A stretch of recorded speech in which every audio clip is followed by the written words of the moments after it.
સાબરકાંઠા અને રાજસ્થાન સરહદ વિસ્તારમાં રાત્રિથી ચિત્ર વિચિત્ર મહાદેવના મેળાની શરૂઆત થઈ છે।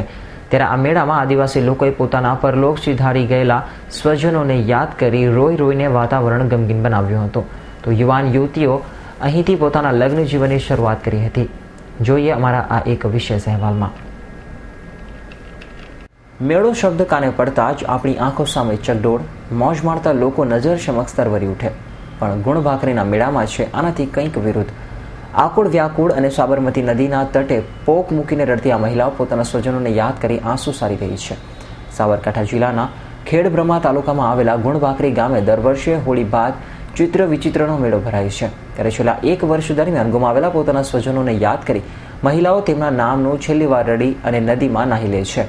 જોકે બાદમાં પોતાના સ્વજનના અસ્થિ ત્રિવેણી સંગમમાં વહાવ્યા બાદ સ્વજનો મોક્ષ થયો એમ માનીને કપડાં પહેરાવવાની તથા તર્પણ કરવાની વિધિ કરાય છે। આ સ્થાન વિશે અનેક દંતકથાઓ પ્રચલિત છે, જેમાં હસ્તિનાપુરના રાજા શાંતનાના 2 કુંવરો ચિત્ર અને વિચિત્ર વીર્ય તેમની માતા ઉપર અપવિત્ર આચરણનો આક્ષેપ કરેલો, પણ જ્યારે તેમને પોતાની ભૂલ સમજાય ત્યારે પ્રાયશ્ચિત કરવાનો નિર્ધાર કર્યો। બંને કુંવરો પવિત્ર મનાતા પારસ પીપળાના ઝાડના થડના પોલાણમાં બેઠા અને આગ સળગાવી હોમાઈ ગયા।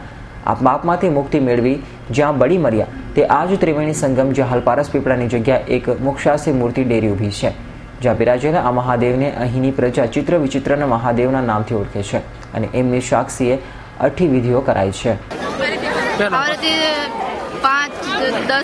5 વર્ષ પહેલા જે બુજુર્ગ લોકો મૃત્યુ પામ્યા પછી બુજુર્ગ લોકો મોફ થઈ જાય એટલે એમને અસ્થિ મૂકી રાખવામાં આવે છે। પછી નાત જમાડવામાં આવે છે, જે નાત વડીલ લોકો નક્કી કરે છે। ગામના જે વડીલ લોકો આખા ગામની નાત ભેગી થાય છે, એમાં જે મેળા ટાઈપ જ થાય છે। પછી એમાં નાત નક્કી કરે થઈ જાય, પછી બધું પતી જાય પછી જે એ જ વર્ષે જે આ ચિત્ર વિચિત્રનો મેળો થાય એમાં અસ્થિ વિસર્જન માટે આવીએ છીએ અમે। અસ્થિ વિસર્જન માટે જે ભાઈઓ લોકો અસ્થિ વિસર્જન કરે છે પાણીમાં, મહિલા લોકો અમારે એમની યાદમાં થોડું રોવું પડે છે એમ બુજુર્ગ લોકોને ના છેલ્લો અમારા બુજુર્ગ લોકોને યાદ કરીને અમે રડી લઈએ છીએ।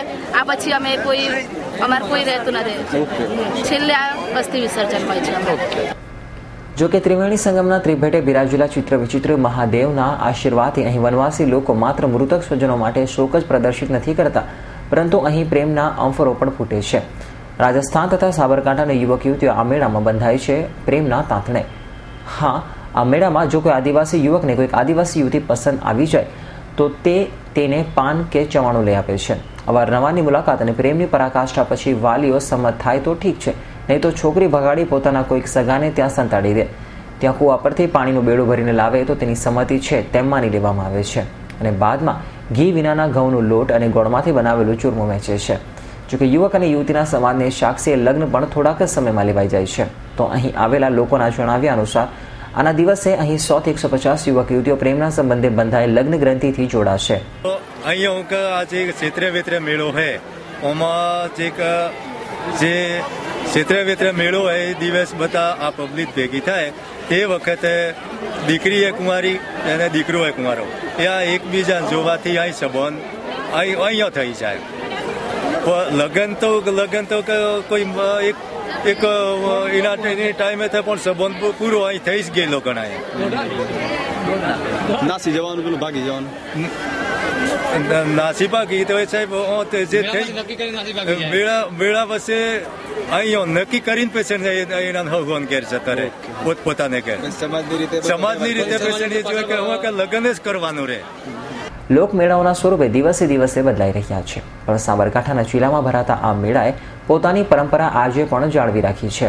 અહીંના આદિવાસીઓ આજે પણ અહીં મન મૂકીને પોતાની પરંપરાઓ નિભાવે છે, પોતાના વડવાઓએ બનાવેલા આદર્શો સાચવી રાખે છે। Deepaksinh Rathod, S9 news, Himmatnagar.